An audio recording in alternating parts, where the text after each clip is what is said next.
Hi, I'm Bernadette Hunt from Southland Federated Farmers.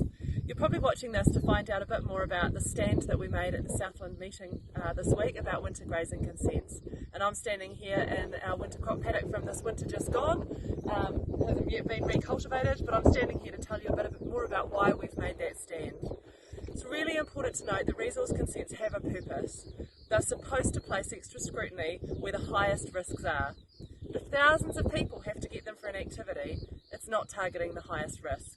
That'll mean that councils can't adequately check them out in advance or enforce them, so it makes a mockery of the process.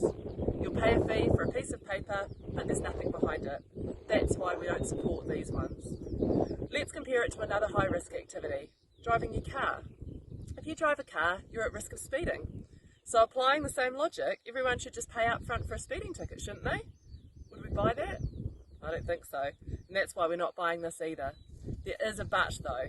We will not apologise for or defend idiots who operate without regard for animal or environmental welfare. So everyone needs to keep on doing the right thing, just like we've been doing. Identify the risks, put mitigations in place, document that plan, and most importantly, capture evidence. Photos or videos are great, just make sure that you store them somewhere that you can find them later if you need to.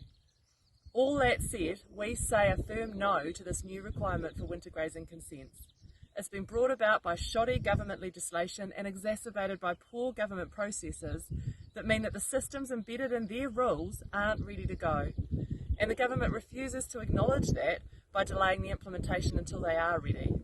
That's why several members of the Southland Executive and I, with the backing of our national team, have made a stand and said we won't get winter grazing consents.